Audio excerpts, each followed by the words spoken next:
Hello जय हिंद प्यारे साथियों। देखिए आज हम लोग class 12th chemistry chapter number 6 प्यारे बच्चों फ्रेश रसायन सरफेस केमिस्ट्री का प्यारे बच्चों 100 अति महत्वपूर्ण क्वेश्चन देखने वाले हैं जो आपके बोर्ड परीक्षा के लिए काफी ज्यादा महत्वपूर्ण है। तो जितने भी क्वेश्चन करवाऊंगा प्यारे बच्चों अच्छे तरीके से तैयार कर लीजिएगा और इस चैप्टर से जितने सारे ऑब्जेक्टिव आएंगे प्यारे बच्चों इस वीडियो से ही देखने को मिलेगा। ठीक है, चलिए फटाफट से शुरुआत करते हैं और साथ में चैनल से पहली बार जुड़ते हैं तो चैनल को भी सब्सक्राइब कर लीजिएगा। चलिए शुरुआत करते हैं प्यारे बच्चों, बहुत ही महत्वपूर्ण वीडियो है, काफी ज्यादा मेहनत लगता है तैयार करने में क्वेश्चन को। तो आप लोग इस वीडियो को पूरे मन से देखिएगा और जितना प्रयास होगा प्यारे बच्चों जितने क्वेश्चन करवाऊंगा अटेम्प्ट करके पूरे क्वेश्चन को क्लियर कर लीजिएगा। ठीक है, तो चलिए पहला नंबर क्वेश्चन आपको दिख रहा है कि दूध प्यारे बच्चों निम्नलिखित में से किसका उदाहरण है। ठीक है, milk is an example of the बेच ऑफ द फॉलोइंग। निम्नलिखित में से कौन है दोस्तों जो आपका प्यारे बच्चों दूध उदाहरण है। ठीक है, तो किसका उदाहरण है? पायस का। तो बताओ प्यारे बच्चों द्रव का द्रव में परिक्षेपण पायस कहलाता है और दोस्तों दूध जो होता है जाल में प्रक्षेपित पासा होता है। बताओ जाल में प्रक्षेपित पासा होता है तो जाल में तेल है ना मेरे प्यारे बच्चों, तो बताओ पायस का उदाहरण हुआ कि नहीं। यानी प्यारे बच्चों दूध किसका उदाहरण है? तो पायस इमल्सन का उदाहरण है। देखो निलंबन तो कल्पना भी नहीं कर सकते, सॉल्व तो होगा ही नहीं और डे तो कभी सोचना भी मत। ठीक है, तो निम्नलिखित में से कौन है दोस्तों जो उदाहरण है दूध किसका उदाहरण है, मतलब दूध किसका उदाहरण है? तो याद रखना पायस इमल्सन भी याद रखना क्योंकि इंग्लिश में पूछता है हिंदी में पूछता है। तो दोस्त किसका उदाहरण है? तो याद रखना इमल्सन। ठीक है, पायस। अगला क्वेश्चन आ जाओ, रासायनिक अधिशोषण क्या है? तो इसमें पूछा जा रहा है मोस्ट भी यही क्वेश्चन है। देखो रासायनिक अधिशोषण अभिक्रिया होती है तो ये प्यार बच्चों अनुत्क्रमणीय होता है, मतलब एक ही तरफ से हो सकता है, मतलब दीवार की पुताई। ठीक है, तो रासायनिक अधिशोषण होता क्या है? तो जब अधिशोष और अधिशोषक के बीच प्रबल आकर्षण बल पाया जाता है प्यार बच्चों तो उसको हम लोग बोलते हैं रासायनिक अधिशोषण और ये हमेशा अनुत्क्रमणीय होता है। ये 2020 में पूछा हुआ ऑब्जेक्टिव है, तो इस बात को ध्यान रखेगा मेरे प्यार बच्चों। अगर पूछा जाए कि भौतिक अधिशोषण होता है तब उत्क्रमणीय लगा दीजिएगा, लेकिन जब आपसे पूछा जाए कि रासायनिक अधिशोषण अभिक्रिया होगी तो आपको लगाना है क्या? अनुत्क्रमणीय लगाना है। ठीक है, कोई दिक्कत नहीं। ये कैसा होता है पता है आप लोग को? ये एक परतीय होता है। कैसे होता है? एक परत इसमें होता है। हाँ, और ये प्यार बच्चों उष्मा क्षेपीय अभिक्रिया जितना भी अधिशोषण क्रिया होता है वो सारा उष्मा क्षेपीय पृष्ठीय घटना होता है। ठीक है, पहले बात ज्यादा कुछ नहीं याद रखो, रासायनिक अधिशोषण अनुत्क्रमणीय होता है जो एक परतीय होता है और प्रबल आकर्षण बल द्वारा जुड़ा होता है। ठीक है, चलो अगले क्वेश्चन की ओर रुक कीजिए प्यार बच्चों। पूछा जा रहा है कि टिंडल प्रभाव पाया जाता है। Tyndall effect is found in, टिंडल प्रभाव किसमें देखा गया है? प्यार बच्चों टिंडल प्रभाव बिलियन में पाया जाता है ये तो बात है, लेकिन बिलियन तो बहुत तरह होता है। तानो बिलियन हो सकता है, सामने बिलियन होता है, समांगी होता है, विषमांगी, बहुत तरह का बिलियन है। अब क्षेप तो होगा ही नहीं मेरे प्यार बच्चों। और यहाँ पर 100 में पूछा जा रहा है टिंडल प्रभाव कोलाइडे विलयन पाया जाता है, कोलाइडे विलयन सॉल्व में होता है। मतलब मेरे प्यार बच्चों टिंडल प्रभाव हमेशा किसमें देखा जाएगा? तो सॉल्व में पाया जाएगा। टिंडल प्रभाव किसमें नहीं देखा जाएगा? तो चीनी का घोल हो गया, नमक का घोल हो गया, जो समांगी विलयन होता है ना उसमें टिंडल प्रभाव नहीं पाया जाता। ठीक है, तो यहाँ से ध्यान रखिएगा टिंडल प्रभाव किसमें प्यार बच्चों पाया जाता है? तो सॉल्व में। तो option number C will be correct. अगला क्वेश्चन आइए मेरे प्यारे लाल, अगला क्वेश्चन देखिएगा, सोचिएगा, समझिएगा, उतना मैं आपको बोलूंगा कि रासायनिक अधिशोषण में कितना परत होता है। तो अभी नाम आपको बताएं कितना परत प्यारे स्टूडेंट। तो कहोगे भैया एक परत होता है तो बिल्कुल सही है, अगर दो परतें लगाओगे तो गलत हो जाएगा क्योंकि बहुपरतीय होता है। किसका? तो भौतिक अधिशोषण का। ठीक है, तो ध्यान रखेगा मेरे प्यारे बच्चों के रासायनिक अधिशोषण में प्यारे बच्चों एक परत होता है और रासायनिक अधिशोषण में जो मुक्त ऊर्जा होता है मेरे प्यारे लाल, ठीक है, 40 से 400 केजी प्रति मोल होता है। अब कुछ विद्यार्थी कहेंगे कुछ डाउट तो होना चाहिए, जाहिर सी बात है, केजी प्रति मोल। सुनो सब बुक में अलग अलग दिया गया लेकिन बिहार बोर्ड फॉलो करता है भारतीय वन बुक। ठीक है, एनसीईआरटी भी करता है लेकिन वो सिर्फ है तो मैथ और हिंदी इंग्लिश के लिए।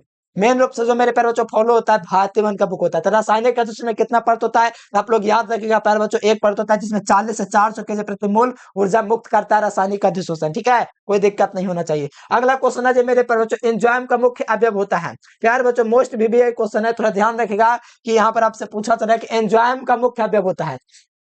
एंजाइम जो होता है प्यारे बच्चों मुख्य रूप से प्रोटीन होता है। कैसे होता है? प्रोटीन होता है। और एक होता है प्यारे बच्चों सा एंजाइम जो विटामिन होता है। कैसे होता है? सा एंजाइम विटामिन होता है, लेकिन एंजाइम जो होता है मेरे प्यारे बच्चों ये आपका प्रोटीन होता है। कैसे होता है? प्रोटीन होता है।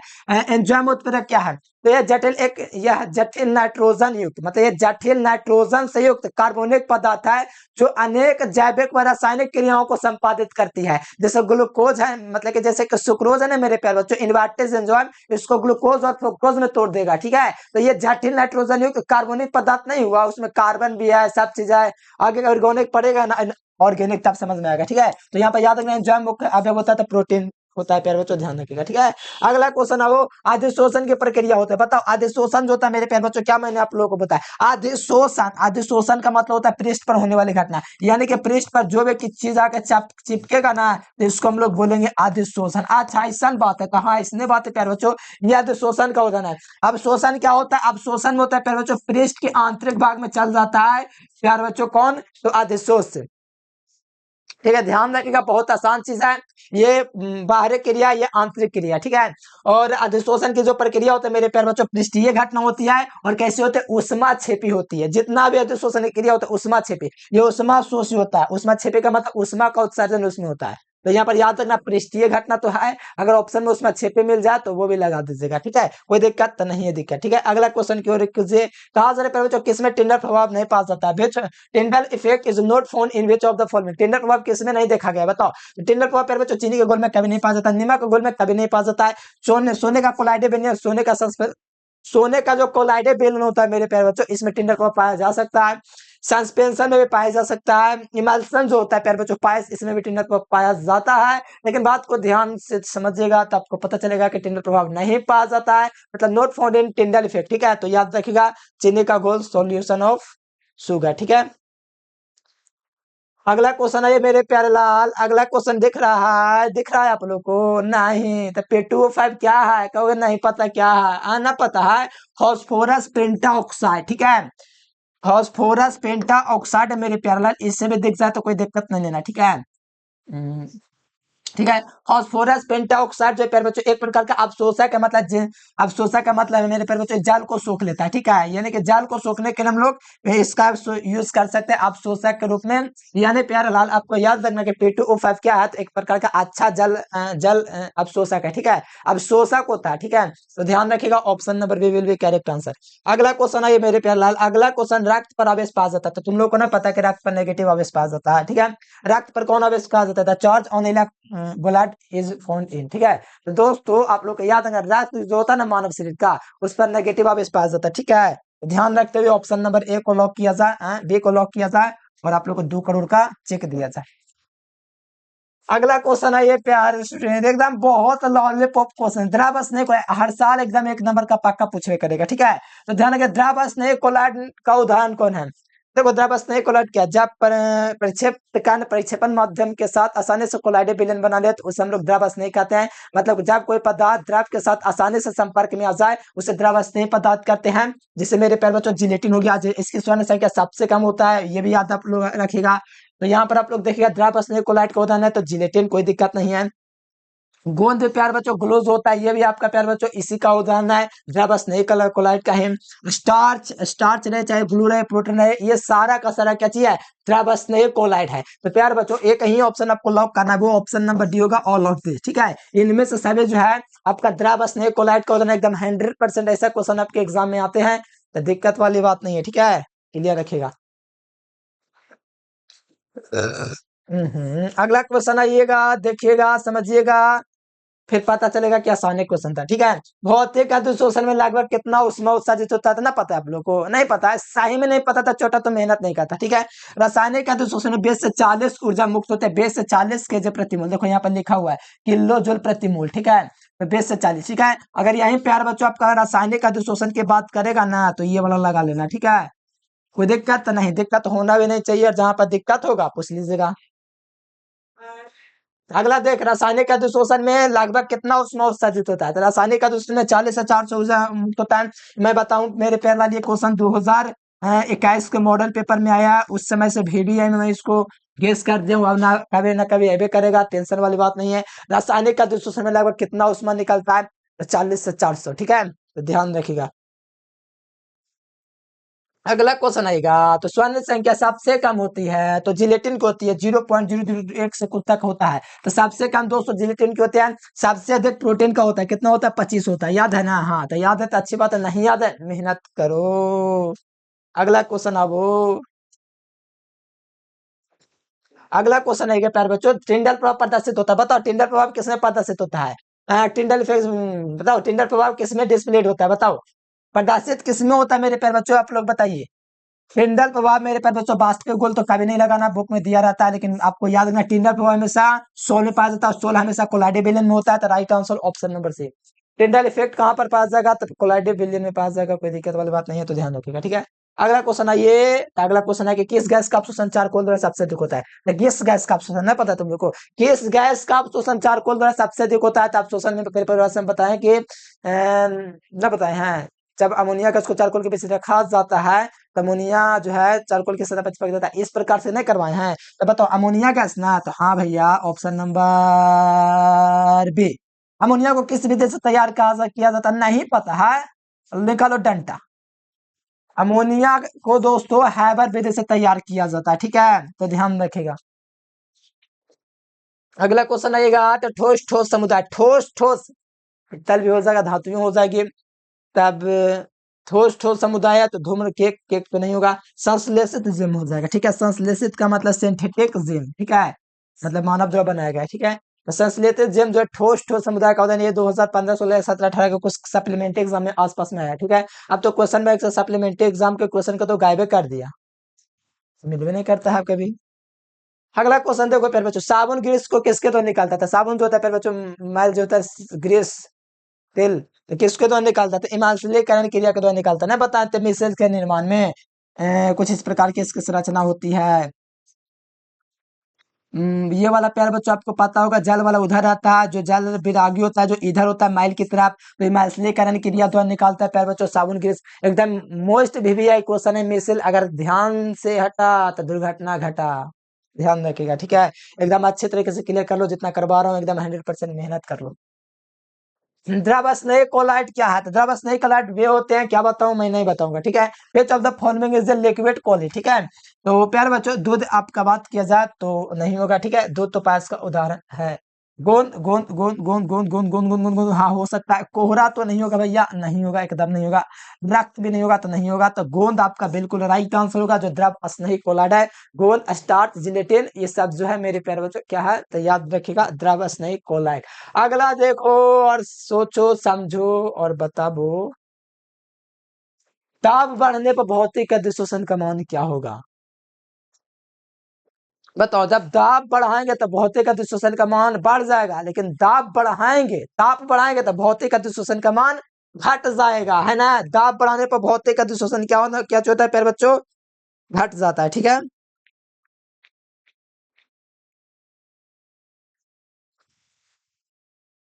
ठीक है, ध्यान रखिएगा प्यारे बच्चों, बेस का क्या चीज होना चाहिए? बढ़ना चाहिए, ए नंबर ऑप्शन। चलो बताओ, दुर्बल आकर्षण देखो, भौतिक अधिशोषण किस आकर्षण बल के कारण दोस्तों जुड़ा होता है? तो भौतिक अधिशोषण में पता है दुर्बल, और रासायनिक में प्रबल, पता है ना। तो ये बात आप लोग को थोड़ा थोड़ा ध्यान रखना है, बीबीआई क्वेश्चन है, इस बात को ध्यान रखिए कि भौतिक अधिशोषण में मेरे प्यारे बच्चों दुर्बल आकर्षण बल रहता है। और दोस्तों आपको याद रखना है कि प्रबल आकर्षण बल में मतलब कि रासायनिक अधिशोषण में प्रबल आकर्षण बल पाया जाता है। जब अधिशोष और अधिशोषक के बीच कमजोर वान डेर वाल पाया जाता है तो उसे भौतिक अधिशोषण। जब अधिशोष और अधिशोषक के बीच प्रबल आकर्षण बल पाया जाता है तो उसे हम लोग बोलते हैं बताइए, तो प्रबल भौतिक रासायनिक अधिशोषण। बताओ मेरे प्यारे बच्चों, जो पदार्थ चिपकता उसे अधिशोषक कहते हैं, और जिस पर चिपकता उसे क्या बोलते हैं? अधिशोषक बोलते हैं। जैसे तुम लोग किस पे चिपके हुए? तो मोबाइल पर, तो तुम क्या हो गया पता है तुम लोग को? अधिशोष हो गया, मोबाइल कैसे होगा? अधिशोषक, ठीक है। ऐसे समझो अपने भाषा में तो याद रहेगा, ठीक है, तो ध्यान रखिएगा। क्या हो जाएगा? Option number B. अगला क्वेश्चन देखिएगा, अगला क्वेश्चन है कि ताप बढ़ने पर भौतिक अधिशोषण का मान डिक्रीज कर जाएगा। कारण ये है कि मेरे प्यारे बच्चों, भौतिक अधिशोषण, अधिशोषण का मतलब उष्मा छिपी, और उष्मा छिपी जहां पर होता है तो इसके विपरीत क्रिया हो जाती है। मतलब उष्मा छिपी का मतलब सामने बस उष्मा छेपे है मेरे प्यारे बच्चों, उष्मा छेपे ये होता है डिस्टोशन, और इसमें ताप बढ़ाएंगे तो इसका विपरीत हो जाएगा, ये घट जाएगा, ठीक है। ऑप्शन नंबर हाँ ए हो जाएगा, ठीक है। तेल तथा पानी के संयोग से बना विलयन क्या कहलाएगा? तेल तथा पानी के संयोग से बना विलयन पायस कहलाएगा, ऐसा सोच रहे हो तो बिल्कुल सही है, और मैं कहूंगा गलत है। पायस डिमेंशन दोनों है, ठीक है। तेल तथा पानी के संयोग से, तेल और पानी के संयोग से क्या बनता है प्यारे बच्चों? तो ध्यान रखिएगा, कोई दिक्कत नहीं ना है। क्या कहलाएगा? तो याद रखिएगा पायस, ठीक है। पायस इमल्सन दोनों क्यों? कंफ्यूज मत कर जाना, इंग्लिश में इसको पास बोलते हैं, हिंदी में पास, हिंदी इंग्लिश में इमल्सन, ठीक है। विद्युत क्षेत्र के प्रभाव में कोलाइडे कणों का गमन प्यारे बच्चों आपका कहलाता है वैद्युत कण संचलन। ठीक है, विद्युत क्षेत्र के प्रभाव में कोलाइडे कणों का गमन वैद्युत कण संचलन कहलाता है। अगर ये क्वेश्चन नहीं पता है तो बहुत बड़ी दिक्कत की बात है, और ये आपके ऑब्जेक्टिव में बहुत ज्यादा मॉडल पेपर से लेकर के हर एग्जाम में पूछा जाता है, और एकदम 100% VBI क्वेश्चन है। और मेरा टारगेट है प्यारे बच्चों, अगर आप बोर्ड एग्जाम की तैयारी 2027 का करें, मैं 27 से करवा रहा हूँ, लेकिन 26 वाला स्टूडेंट देख सकता है। मान लो नहीं देखेगा, 26 वाले छोड़ के चल जाएगा, तो पक्का कहते 5 नंबर इस चैप्टर से टपक जाएगा, फिर रोने लगेगा। फिर 1 तारीख को बहुत ज्यादा रोने के बाद पता चलेगा इसका एग्जाम में बेकार किया। ठीक है, सबके के लिए। ठीक है, ऐसा थोड़ी है कि बुक चेंज हो जाएगा। 27 के लिए जो एग्जाम देगा उसका टारगेट होना चाहिए प्यार बच्चों। मान लो 7 चैप्टर तक केमिस्ट्री चल पढ़ा देंगे, तो उसमें कम से कम 60 प्लस क्वेश्चन बनना चाहिए, 60 प्लस नंबर 140 में। नहीं बना तो डंडा निकाल लेंगे। ठीक है, और पिट देंगे, होंक देंगे। Option D. अगला क्वेश्चन देखो प्यार बच्चों, कोलाइडे बिलियन है। देखो कोलाइडे बिलियन है, बताओ कोलाइडे बिलियन है प्यारे बच्चों तो कौन है, तो बताएंगे कुछ। इतना आसानी क्वेश्चन है कि आप लोग देख के मुस्कुरा रहे हैं खाली क्वेश्चन आगे। ठीक है, गोंद तो आए भैया, लेकिन खून कौन सा है? जेली भी हो जाएगा कोलाइड में, लेकिन ये खून का लावेगा। हाँ, खून हो जाएगा, खून हो जाएगा। इसी स्थिति में लाइक कोलाइडे बिलियन है तो खून भी यहाँ पर चल जाएगा। ठीक है, तो ध्यान रखना, खून भी हो जाएगा, नहीं ऑल ऑफ दिस हो जाएगा, ये सभी का सभी कोलाइडे बिलियन है। ठीक है, अगला क्वेश्चन आइएगा, तो देखो यहाँ पर क्वेश्चन है कि वास्तविक बिलियन कौन है। तो वास्तविक बिलियन है मेरे प्यारे बच्चों, तो एकदम था बढ़िया क्वेश्चन, लेकिन यहाँ पर वास्तविक बिलियन वो होता है जिसका कणों का साइज 10⁻⁷ से कम। अरे भैया 7 सेंटीमीटर से कम का मतलब बड़े छोटा हो गया। नमक का बिलियन, चीनी का बिलियन, ग्लूकोज का बिलियन, ऑल ऑफ एव। ठीक है, ऑल ऑफ दिस। ठीक है, ऑप्शन नंबर डी हो जाएगा। ठीक है, अगला क्वेश्चन आओगे तो निलंबन होता है, तो निलंबन में होता है 10⁻⁵ से अधिक, यानी कि बहुत बड़ा। ठीक है, जैसे मिट्टी का कान का बिलियन, आटा का बिलियन, सत्तू का बिलियन, ये सभी ऑल ऑफ दीज। ठीक है, कोलाइडे कणों का व्यास होता है एकदम one of the most important question, VBI question मेरे प्यारे लाल। काम मैं आपको बताऊं कैसे, आपको बताऊं कैसे, बताऊं कि ये क्वेश्चन VBI है। इतना VBI कि हमको एग्जाम में 2022 में भी आया था, लेकिन लिखा हुआ बगल में नहीं है। एकदम मोस्ट VBI क्वेश्चन है, ध्यान रखिएगा। ठीक है, कोलाइडे कणों का व्यास 1 से लेकर के 1000 एनएम होता है, सेंटीमीटर में 10⁻⁵ से लेकर के 10⁻⁷ सेंटीमीटर होता है। एक इंस्टाग्राम में भी होता है, वो ध्यान रखना है, छोड़िए सब करवा देंगे, बस मेहनत से पढ़ लीजिए भैया। अगला देखिए, कोलाइडे कणों का आकार होता है, नहीं बताऊंगा। ठीक है, ये अब आपको बताना, अभी बताए हैं ना, ये वाला, ये वाला। हाँ, अगला क्वेश्चन है ये प्यार बच्चों, निम्नलिखित में से वास्तविक बिलियन का आकार कैसा होता है? नहीं पता है तो बड़ी दिक्कत है। 10⁻⁷ सेंटीमीटर से कम, ये वाला ऑप्शन, ऑप्शन नंबर बिहारी। अगला जो बे नंबर हो जाएगा, अगला हो जाएगा प्यारे बच्चों, निलंबन कणों का आकार होता है, तो निलंबन कणों का आकार 10⁻⁵ सेंटीमीटर से ज्यादा, ऑप्शन नंबर सी हो जाएगा। क्या हो जाएगा? Option number C. अगला, अगला क्वेश्चन है कि द्रव स्नेह कोलाइड होता है उत्क्रमणीय। ठीक है, रिवर्सिबल। ठीक है, तो ऑप्शन नंबर ये हो जाएगा। अगर यही पूछा जाए मेरे प्यारे बच्चों द्रव विरोधी, तो क्या चीज हो जाएगा? अनुत्क्रमणीय। कोई दिक्कत है? नहीं आता है, दिक्कत होगा तो हमें काला। द्रव विरोधी मतलब लाइफोबिक, फोबियारो, लाइफोबिया, फोबिया जानते हैं? हाइड्रोफोबिया नाम सुने हैं? कुत्ता काट लेगा, नहीं इलाज कराओगे पक जाओगे, दुनिया में कोई इलाज नहीं है। ठीक है, तो हाइड्रोफोबिया होता है तो पता क्या होता है? डर, जब जल से डर लगता है। कुत्ता काटता है ना, कुत्ता तो काट लेता है, तो नहीं सुन लोगे तो हाइड्रोफोबिया हो जाएगा, पक जाओगे बड़ी तरफ तरफ के मर के। ठीक है, तो द्रव विरोधी का मतलब समझते हो? द्रव विरोधी का मतलब हुआ मेरे प्यारे बच्चों लाइफोबिक, मतलब लाइफोबिया, मतलब पानी से डर लगे, मतलब पानी से दूर भागे, तो द्रव विरोधी। तो बताओ मेरे प्यारे बच्चों, यहाँ पर ये आपका हो जाएगा कोलाइड, जो होता है अनुत्क्रमणीय होता है। द्रव विरोधी कैसा होता है? अनुत्क्रमणीय, ऑप्शन नंबर बी। अगला देखिएगा, तो अगला देखिएगा मेरे प्यारे बच्चों, तो ये जो क्वेश्चन दिख रहा है, सोचिए समझिए और बताइए कि द्रव स्नेह कोलाइड पर कौन सा आवेश पास होता है। तो आप लोग सोचेंगे समझेंगे उतना हम बताएंगे कि धन आवेश, ऋण आवेश, शून्य आवेश, ये सभी पास जाता है लाइफिलिक पर। लेकिन लाइफोविक में जो है सिर्फ और सिर्फ धन आवेश और ऋण आवेश पास जाता है। ठीक है, तो इनमें तीनों आवेश पास जाता है, किसमें? तो द्रव स्नेह कोलाइड में। Option D will be correct. आदि शोषण मुक्त ऊर्जा गिब्स ऊर्जा कहलाती है। ये थोड़ा है मेरे प्यारे बच्चों एडवांस क्वेश्चन, तो आप लोग ध्यान रखिएगा। ठीक है, गिब्स ऊर्जा कहलाती है, तो जी ना होगा तो हाँ, तो जी होगा। ठीक है, शोषण मुक्त ऊर्जा क्या कहलाती है? तो आप लोग को ध्यान रखना है गिब्स ऊर्जा, ऑप्शन नंबर ए। एकदम मोस्ट भी क्वेश्चन था, लेकिन आप लोगों को मजाक लग रहा है, क्वेश्चन टेस्ट में पहला रहेगा। अगला, जो जल के पृष्ठ तनाव को कम कर दे, पृष्ठ सक्रिय कारक कहलाता है, ऑप्शन नंबर डी। ठीक है, जल वे जो पदार्थ जल के पृष्ठ तनाव को कम कर दे उसको कहते हैं प्यारे बच्चों पृष्ठ सक्रिय कारक, ऑप्शन नंबर सी डी। अगला दो, फॉस्फे फॉस्फोरस पेंटॉक्साइड। ठीक है, पेटो O5। ठीक है, क्या चीज है? Phosphorus pentoxide. ये क्या चीज है? तो आप सोच सके क्या करता है भैया? तो ये करता है जल को अवशोषित। ठीक है, ऑप्शन नंबर बी हो जाएगा। ध्यान रखिएगा, फॉस्फोरस पेंटॉक्साइड। फॉस्फोरस पेंटॉक्साइड ऐसा दिख रहा है तो टेंशन मत लेना, क्योंकि इनऑर्गेनिक में मिलेगा ऐसा, तो रोने मत लगना कि क्या है। मतलब इसका 2 का गुना करोगे तो इस प्रकार से आ जाएगा। ठीक है, अगला देखिएगा तो देख लीजिए क्या कहा जरा। जब गैस ठोस पदार्थ के भीतरे समा जाता है, यानी कि अंदर चल जाता है, तो इस क्रिया को क्या कहेंगे? तो प्यारे बच्चों, जब गैस को ठोस पदार्थ के भीतर में चल जाता है, कहाँ भीतर में, तो इसको हम लोग कहते हैं प्यारे बच्चों अवशोषण हो गया, अवशोषण हो गया। ठीक है, अवशोषण मैंने अंदर हो गया, ऑप्शन नंबर ए हो जाएगा। अगला देखिएगा, तो बादल कुहासा निम्नलिखित में से किसका उदाहरण है? बताओ, बादल कुहासा किसका उदाहरण है? सोचने वाली बात है, थोड़ा सा दिमाग होगा तो सोचोगे कि बादल ठोस है। सोचो, ठोस है नहीं, तो ठोस का गैस में विलयन मिश्रण बताओ, द्रव का गैस में मिश्रण बताओ। सोचने वाली बात छोटा सोचो थोड़ा। ठोस है का मतलब कठोर होता है, पानी एकदम मारेंगे तो एकदम चोट लगेगा, नहीं ना? ये तो ठोस तो नहीं हो सकता है। अब बर्फ की बात करेंगे, छोटा बादल बर्फ के रूप में रहेगा, कुहासा बर्फ के रूप में रहेगा। द्रव का गैस में मिश्रण, छोड़ो छोड़ो इसको भी। द्रव का ठोस में, द्रव का ठोस मतलब समझ लो, पत्थर खत्म हो गया, ठोस जहां पर आ गया खत्म हो गया। तो ये लो खत्म हो गया, ऑप्शन नंबर बी हो जाएगा। कहोगे कैसे? तो द्रव का गैस में मिश्रण है, द्रव का मतलब पानी, और ये बादल में है तो गैस के फॉर्म में है, तो यहाँ पर बादल भी उसी का है, कुहासा उसी का है। ठीक है, तो ऑप्शन नंबर बी हो जाएगा। अगला क्वेश्चन, स्टार्च प्रोटीन ये सब वो सब बताओ। स्टार्च प्रोटीन, ठीक है, आर्सेनिक सल्फाइड गोल्ड किसका उदाहरण है?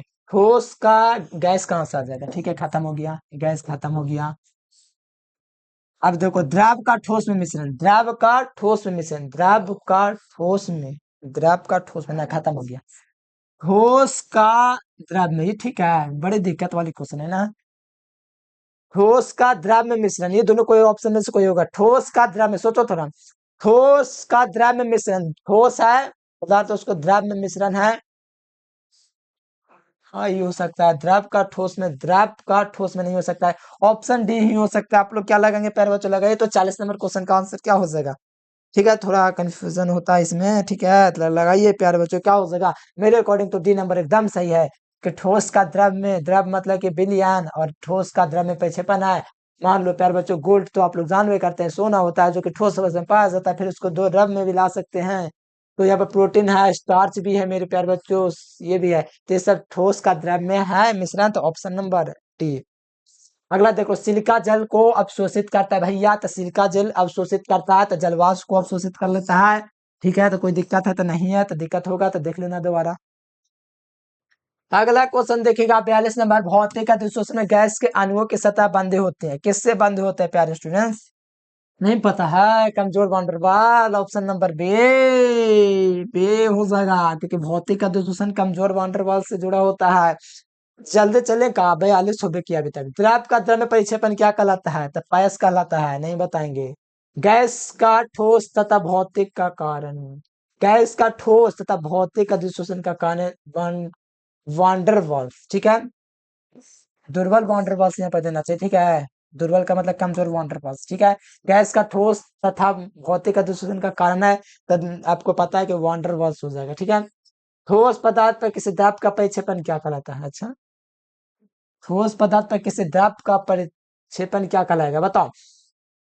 ठोस पदार्थ का, प्यारे बच्चों, ठोस पदार्थ पर किसी द्रव का परिक्षेपण, ठोस पदार्थ पर किसी द्रव का परिक्षेपण जैल कहलाएगा। जैसे में हो जाएगा जैल, जैल जैल एक होता है। ठीक है, तो ठोस पदार्थ का द्रव्य में परिक्षेपण आप लोग याद रखिएगा, जेल कहलाता है। सॉल्ट तो आप लोग का होगा नहीं, पायस तो आपको पता है कि द्रव्य में द्रव का परिक्षेपण होता है। अगला देखिए, भौतिक का दूसरी क्रिया निम्न ताप पर होती है। भैया पता पढ़ाए हैं ना, तो भूल कैसे जाएंगे। कच्छ ताप पर, उच्च ताप पर, किसी भी ताप पर, अति निम्न ताप पर, ठीक है। अति निम्न ताप पर होता है प्यारे बच्चों भौतिक का दूषण, ठीक है। तो ऑप्शन नंबर डी। अगला देख लो, जो अपमार्जक को कहा जाता है, पृष्ठ सक्रियण भी कहा सकते हैं इसको, ठीक है। पृष्ठ सक्रियण ही अपमार्जक को कहा जाता है, ये भी बोल सकते हैं, ठीक है। अगला क्वेश्चन है मेरे प्यारे लाल, अगला क्वेश्चन है द्रव स्नेह कोलाइट कौन है। तो द्रव स्नेह का स्वर्ण हो गया, गंधक हो गया। द्रव स्नेह ना है तो स्वर्ण कहाँ से हो जाएगा। द्रव स्नेह का मतलब जिलेटिन हो गया, गोंद हो गया, स्टार्च हो गया, ग्लू हो गया। तो ये सब जो है मेरे प्यारे बच्चों द्रव स्नेह कोलाइट है, ठीक है। कोई दिक्कत नहीं है, तो ऑप्शन डी की ओर रुख किया जाए।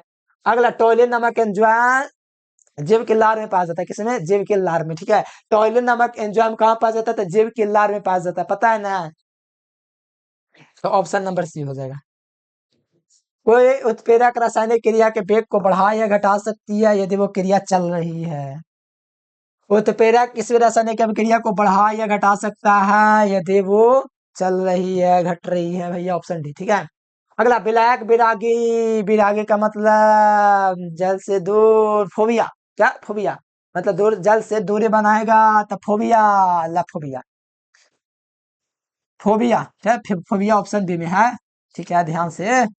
ऑप्शन नंबर बी हो जाएगा। विलायक विरागे, विरागे का मतलब स्नेह का मतलब प्यार करने वाला, ठीक है। तो स्नेह तो नहीं है, विरागी है मतलब नफरत है, तो यहाँ पर फोबिक हो जाएगा, फोबिया जो जल से दूर भागे, तो ऑप्शन नंबर बी। अगला देखोगे तो विलायक स्नेही मतलब स्नेह का मतलब प्यार, मतलब कि यहाँ पर philic, feeling, option number A, lyophilic, option number A. अगला क्वेश्चन आ जाओ, कोलाइडिक अणु का शुद्धिकरण किसके द्वारा किया जाता है। मैं कहूंगा डायलिसिस, ठीक है। तो डायलिसिस ऑप्शन नंबर सी, कहोगे पढ़ाई नहीं। अरे कोलाइडिक अणु का शुद्धिकरण में क्या होता है ना, कि इसका जो कोलाइडिक अणु होता है वो सुरक्षित रह जाता है, इसके आयन इससे निकल जाते हैं, जालीनुमा संरचना इसका होता है। इसके कारण कोलाइडिक अणु का शुद्धिकरण डायलिसिस मेथड के द्वारा किया जाता है। पढ़ना नहीं है, बस है कि डायलिसिस से शुद्ध किया जाता है। उत्प्रेरक एक वस्तु है, उत्प्रेरक एक वस्तु है जो उत्पाद की समय तक बढ़ा देता है, साम्यावस्था के सामने नहीं, प्रतिक्रिया वेग से प्रतिक्रिया देता है। तो ये जो उत्प्रेरक एक वस्तु है जो साम्यावस्था प्राप्त करने के समय को कम कर देता है, साम्यावस्था प्राप्त करने की स्थिति को क्या करता है। उत्प्रेरक एक ऐसी वस्तु है जो साम्यावस्था स्थिति को प्राप्त करने के लिए क्या करता है, समय को कम कर देता है, ठीक है। तो ऑप्शन नंबर सी हो जाएगा मेरे लाल। और थोड़ा बहुत चौथा चैप्टर का भी इसमें कॉन्सेप्ट है। अगला देखो, उत्प्रेरक अभिक्रिया के दर को या तो बढ़ा सकता है या तो घटा सकता है। धनात्मक उत्प्रेरक रहेगा तो कहेगा बढ़ो बढ़ो आगे बढ़ते चलो, ऋणात्मक कहेगा कि पीछे की बातों को याद करो, पीछे ही रह जाओ। तो यहाँ पर हो जाएगा उत्प्रेरक अभिक्रिया के वेग को बढ़ा या घटा सकता है, तभी घटाएगा जब सक्रिय ऊर्जा को कम करेगा, ठीक है, तभी ये हो सकता है। उत्प्रेरक अभिक्रिया के दर को बढ़ाता है, सक्रिय ऊर्जा को घटा के। One of the most important question, अगर टॉप 10 क्वेश्चन गेस किया जाता है इसमें से एक क्वेश्चन रहेगा, ठीक है। ऑप्शन नंबर 56 का सी। ग्लूकोज को इथेनॉल में परिवर्तित किया जा सकता है। तो ग्लूकोज को इथेनॉल में परिवर्तित करने वाला है जो एंजाइम कहलाता है। आप लोग पहली बार सुन के एकदम अचंभित हो गए। ग्लूकोज का फॉर्मूला C6, हमको ना याद है बोल दो, ये होता है ग्लूकोज। इथेनॉल का फॉर्मूला ना याद है बोल दो, हाँ C2, हाँ हाँ आगे बोलो, हाँ हाँ हाँ, C2H5 इथेनॉल, ठीक है। या इथाइल अल्कोहल, C2H5 OH है ना। ये जो है ना मेरे प्यारे बच्चों, ग्लूकोज को इथेनॉल परिवर्तित करने वाला जो एंजाइम होता है जाइमेस होता है। कौन है, जाइमेस, जाइमेस, हाँ। तो इन्वर्टेज क्या करता है भैया, तो ये करता है सुक्रोज को ग्लूकोज यानी कि GF में परिवर्तित, ठीक है। तो हाँ, लैक्टोज ये तो आप लोग जानते करते, दूध से दही बनता है तो उसमें हो जाता है माल्टोज, माल्टोज नहीं होगा माल्टोज, ठीक है। Option number B will be correct answer, एकदम भौकाल मचा के ऑप्शन नंबर बी याद रखो। अगला क्वेश्चन देखिएगा, जानता जिंदगी में छल जाने वाला विलियन समांगी विलियन कहलाते हैं, क्योंकि पता चलता है साफ साफ, कुछ पता नहीं चलता है इतना। समांगी विलियन मतलब समझ में कहते थे, सेंटेंस कर ले रहे हैं। समांगी विलियन उत्प्रेरक नहीं, समांगी विलियन था, ठीक है, आर पार दिखाई देते, ठीक है, पता ना चले बीच में क्या है। प्लेटिनम उत्प्रेरक किस रासायनिक अभिक्रिया को कराता है, नहीं पता है, अमोनिया हाइड्रोजन, प्लेटिनम का उपयोग नहीं पता तुम लोग को और कहते हो कि बड़े पढ़ते हैं। बताओ, अमोनिया से नाइट्रिक अम्ल बनाने के लिए प्लेटिनम उत्प्रेरक का प्रयोग किया जाता है और इतना ज्यादा भी आई है कि 4 क्वेश्चन है मेरे प्यारे बच्चों। ऐसा क्वेश्चन सातवां चैप्टर में 5 क्वेश्चन, जिसमें से एक पक्का एकदम आएगा। इस बार सेंटअप में आया था प्यारे बच्चों, पता है क्या चीज? सल्फ्यूरिक अम्ल का उत्पादन संपर्क वजह से 100% बोले, उस 5 में से वो पक्का आवेगा और इस साल आवेगा। ठीक है, अमोनिया से नाइट्रिक अम्ल बनाने में प्रयोग किया है प्लेटिनम उत्प्रेरक का। हो सकता है इसी साल आ जाए कि हाइबर विद्युत द्वारा अमोनिया का उत्पादन कैसे किया जाता है। 5 तारीख या 7 तारीख ऐसे केमिस्ट्री का एग्जाम है, फिर आप लोग भौकाल मचा दीजिएगा उस दिन, पढ़ल रहिएगा उस दिन चैप्टर के। देखिए, दूध है तो दूध क्या जल में प्रक्षेपित बसा है? जल में प्रक्षेपित बसा है तो जल में प्रक्षेपित। बसा का मतलब समझते हो? जो व्हाइट कलर जो दूध होता है ना, वो बसा होता है। ठीक है, तो जल में प्रक्षेपित बसा होती है, तो ऑप्शन नंबर ए होगा। दिक्कत है तो नहीं, तो ऑप्शन नंबर ए हो जाएगा। अगला देख लीजिए, मैक ऑथर विधि का है which of the following metals is extracted by the MacArthur method विधि मेथड। तो याद रखिएगा, इसको हम लोग एक और बोलते हैं, कौन सा विधि? साइनाइड विधि। ठीक है, मैक ऑथर विधि को ही साइनाइड विधि कहते हैं। और इसमें 2 चीज होता है, सोना और चांदी। सोना के लिए एयू, एयू ना होता है, हाँ, औरम। और चांदी के लिए सिल्वर, एस आई ना, तो पिटा जाओगे। ये अर्जेंटेनियम जो चांदी होता है और ये औरम सोना होता है। अच्छा, ऐसा बात है, तब तो इसका सिल्वर होगा। हाँ, मैक ऑथर विधि में प्रयुक्त होता है। एकदम मोस्ट वीवीआई क्वेश्चन, इतना ज्यादा वीवीआई है, मन करता है आपको 2 घंटा दे और याद करवा दे। ठीक है, तो याद है मैक ऑथर विधि मतलब साइनाइड विधि जो है मेरे प्यारे लाल, इसमें सोना और चांदी का दोस्तों निष्कर्षण होता है। याद रहेगा, छठा चैप्टर में मिलेगा, अगले चैप्टर में जस्ट भुला जाएगा, एकदम पूछेंगे नहीं बताओगे उसको, समझ लीजिएगा क्या करेंगे, इतना पीटेंगे कि उल्टा भागने लगेगा। अगला देखो, उत्प्रेरक के बदलाव के प्रति संवेदनशील उत्प्रेरक कौन है?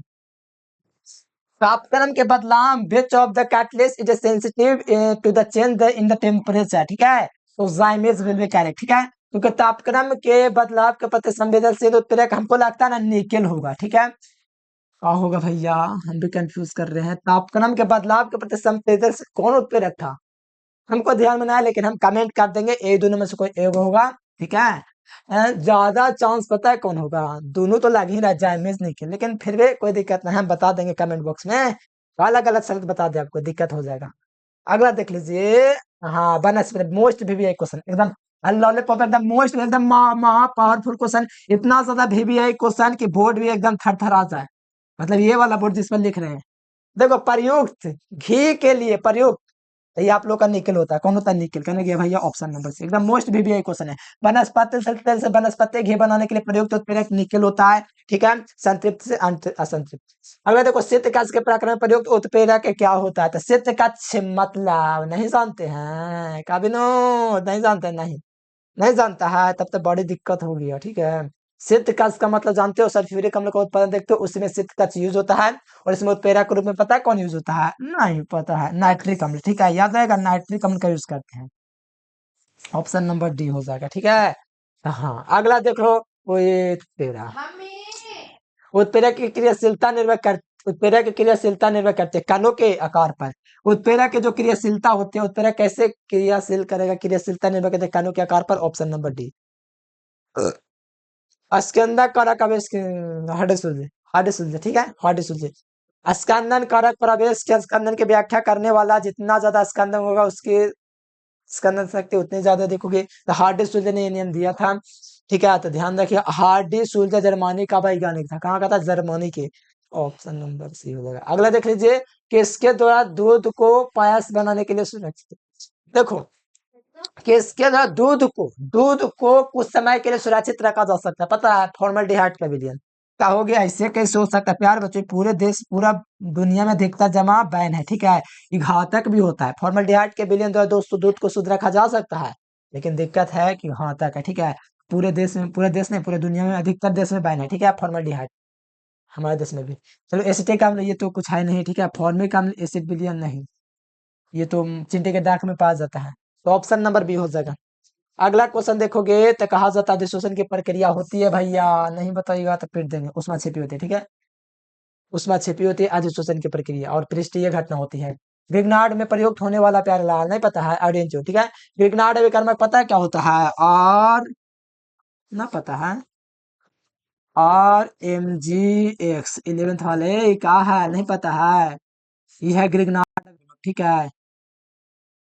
ग्रिग्नार्ड अभिकर्मक है, इसमें प्रयुक्त उत्प्रेरक आयोडीन चूर्ण होता है। कौन होता है? आयोडीन चूर्ण होता है, आयोडीन चूर्ण। ऑप्शन नंबर क्या हो जाएगा? ए हो जाएगा। अगला देखोगे तो ये संक्रमण धातु है, तो आगे पढ़ना है। किस प्रकार की धातु प्रभावित उत्प्रेरक बनाते हैं? तो संक्रमण धातु है, option number B, transition element. अगला देखिए, किस आयन का स्कंदन प्रभाव निर्भर करता है? तो संयोजकता तथा आवेश के चिन्ह पर, ठीक है। किसी आयन का स्कंदन प्रभाव निर्भर करता है संयोजकता तथा आवेश के चिन्ह पर, कितना इलेक्ट्रॉन त्याग किया, कितना ग्रहण किया, तो इस पर, ठीक है। और संयोजकता मतलब वही, ऑप्शन नंबर बी। जल में साबुन को कोलाइटिक कण कैसे होते हैं? जल में साबुन मतलब ऋण आवेश, ठीक है, ऋण आवेश। जल में साबुन, देखो जल नहीं पता, देखो कैसे जल साबुन का फॉर्मूला पता, चोट टक्का पड़ता था तुम लोग, ठीक है, खाली मोबाइल देखता है। C35, हम भुला रहे कहना, C17 ना होता है, कहाँ है?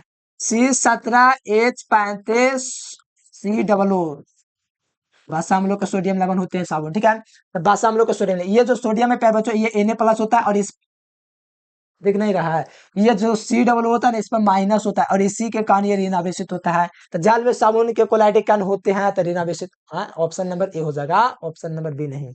ए नंबर विल बी करेक्ट। अगला क्वेश्चन अब जल्दी जल्दी कर दे भैया। जल के नौसाद अल्कोहल, ठीक है। जिलेटिन के स्कंदन है तो सबसे प्रभावी कौन है? तो अल्कोहल, ऑप्शन नंबर है। जल्दी जल्दी चलिए और फटाफट सटासट देख ले जाइए। अधानाभिषिक्त सॉल्ट का उदाहरण कौन है? जिलेटिन, ठीक है। निम्नलिखित में कौन धानाभिषिक्त सॉल है प्यार बच्चों? तो जिलेटिन है। कौन है? जिलेटिन धानाभिषिक्त सॉल है, ऑप्शन नंबर बी। एकदम फटाफट आइए, एकदम छटाछट कर देते हैं। कोलाइडे गोल का उदाहरण कौन है? तो कोलाइडे गोल का मतलब विषमांगी उत्प्रेरक, कहते हैं कोलाइडे विलयन का है तब विषमांगी उत्प्रेरक। कोलाइडे घोल का मतलब विषमांगी उत्प्रेरक, ऑप्शन नंबर बी हो जाएगा, ठीक है, कोई दिक्कत नहीं है। किसी आयन की कोलाइडिक अणु का स्कंदन करने की क्षमता निर्भर करती है तो मात्रा एवं आवेश पर, दोनों पर निर्भर करती है, ठीक है, मात्रा एवं आवेश दोनों पर, ठीक है। ये देखो, ये नहीं करवाते जानवर, खाली ऑब्जेक्टिव में आएगा, ठीक है। X/M, ठीक है, संबंध है तथा P के बीच क्या संबंध है? X तथा P के बीच ये प्यारा बच्चों संबंध जो है, ये फ्राउंडलिक ने पहले दिया था। कौन देता है?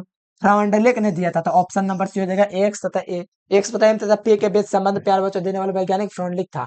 एक बहुत सारी अधिसूचना तो आपको पता है, भौतिक अधिसूचना बहुपर्तीय होता है, ठीक है। ये AS2 क्या चाहिए? तो विष उत्प्रेरक है। विष उत्प्रेरक क्या है नहीं पता, इसलिए तो पीट देता है। तुम लोग को कमेंट करके बताओ विष उत्प्रेरक क्या है, ठीक है। उत्प्रेरक की क्षमता निष्क्रिय कारक उसी का उल्टा इसमें होता है, इसको कम कर देता है थोड़ा बहुत विष उत्प्रेरक। अगला देखो, चिमनी से निकलने वाला धुआं नहीं बताओगे तो पीटे जाओगे प्यार बच्चों। धुआं कहाँ से निकलेगा? जब कोई पदार्थ को लहराएंगे, मतलब ठोस पदार्थ होगा तभी ना लहकेगा। ठोस में गैस, ठोस में गैस, ठोस में गैस का विलयन, ठोस में गैस में ठोस का विलयन। बताओ धुआं किसका उदाहरण है? बताओ, गैस में गैस का तो हो नहीं सकता, द्रव में गैस, तो द्रव कभी जलेगा?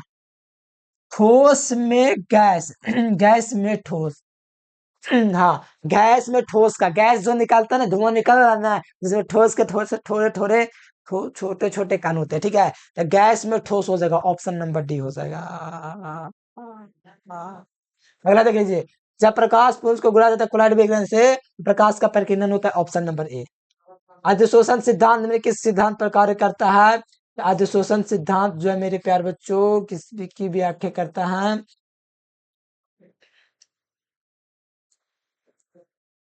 अधिशोषण सिद्धांत क्वेश्चन को छोड़ दीजिए, ठीक है। X/M तथा P के बीच संबंध जो है प्यार बच्चों, आप लोग का अधिशोषित समताप वक्र कहलाता है, तो ऑप्शन नंबर ए इसका हो जाएगा मेरे प्यार बच्चों। अधिशोषण ताप वक्रम के इसके पहले वाला आप लोग बता दीजिएगा, नहीं बताएंगे हम बता देंगे, ठीक है। X/M तथा P के बीच जो मध्य जो संबंध कहलाता है प्यार बच्चों, अधिशोषण समतापी वक्र कहलाता है। इस साल लगता है आया था क्वेश्चन, हमको शायद ध्यान में है।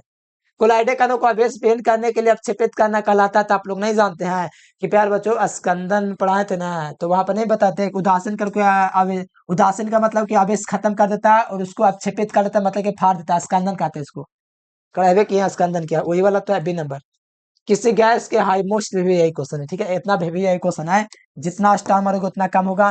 किसी गैस के ठोस सतह पर डिस्ट्रीब्यूशन की मात्रा जो है गैस के ताप पर निर्भर करता है, गैस के दाम पर नहीं, गैस के दाब पर, रेट पर नहीं, ठीक है, प्राइस पर नहीं, गैस के दाब पर, प्रेशर पर, ठीक है, गैस की प्रकृति पर। तो ऑप्शन डी इनमें से सभी। चलिए जल्दी जल्दी आइए और फटाफट कर लीजिए। अधिशोषण, जिसमें अधिशोषण कहलाती है। तो बताओ ये प्यार बच्चों ध्यान से देखोगे तो अधिशोषक एवं मुक्त संयोजकता। और मेरे प्यार बच्चों ये रासायनिक अधिशोषण में होता है कि मुक्त संयोजकता, मतलब इसमें प्रबल आकर्षण बल पाया जाता है। इसलिए आप लोग ध्यान रखिएगा ऑप्शन नंबर बी। टिंडल प्रभाव संभव नहीं है, तो आप लोग को पता है सैकड़ा के विलय में टिंडल प्रभाव नहीं पाया जाता है। ठीक है, निम्नलिखित में कौन सा पता जल के शुद्धिकरण में प्रयोग होता है। जल के शुद्धिकरण में हम लोग दो चीज का यूज करते हैं, फिटकरी, ठीक है, फिटकरी। अब कहोगे ब्लीचिंग पाउडर, तो ब्लीचिंग पाउडर का भी यूज होता है लेकिन कीटाणुओं को नष्ट करने के लिए। लेकिन यहाँ क्वेश्चन कहा जा रहा है आप लोगों से कि कौन सा जल को शुद्धिकरण, जल का शुद्धिकरण का मतलब गंदगी को भगाना, ठीक है, बदबू को हटाना, ठीक है। तो यहाँ पर हमको ये नहीं कहा जा रहा है कि कीटनाशक को, मतलब कि इसको बैक्टीरिया को खत्म करो। बैक्टीरिया को खत्म करने के बाद करता तो ब्लीचिंग पाउडर लगा देते। फॉर्मूला याद है ब्लीचिंग पाउडर, कमेंट कर देना, ठीक है। तो याद रखना ब्लीचिंग पाउडर का यूज तभी कर सकते हैं जब कीटाणुओं का मारना होता है, लेकिन नहीं, हमको पानी को शुद्ध करना फिटकरी का यूज करेंगे। ऑप्शन नंबर सी हो जाएगा। अगला देख लो, यूरिया को अमोनिया, यूरिया का फॉर्मूला नहीं याद है तो दिक्कत हो गया, ये तो दिक्कत है।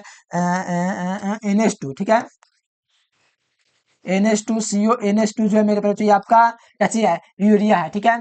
यूरिया को हम लोग अमोनियम कार्बोनेट में बदलने के लिए किसका यूज करते हैं, तो यूरिया एंजाइम का यूज करते हैं। अमोनियम कार्बोनेट में इसको बदल देता है, तो इस बात को थोड़ा जाइमेस, ठीक है। तो याद रखना यूरिया को अमोनियम कार्बोनेट में बदलने के लिए जो एंजाइम प्रयोग किया था वो यूरियस हो जाएगा। ऑप्शन नंबर डी, ठीक है।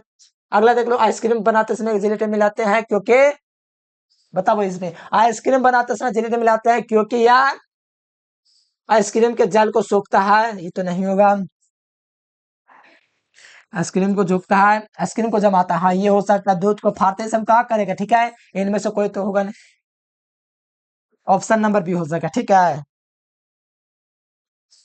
अगला देखिए, टिंडल प्रभाव प्रदर्शित होता है, ठीक है।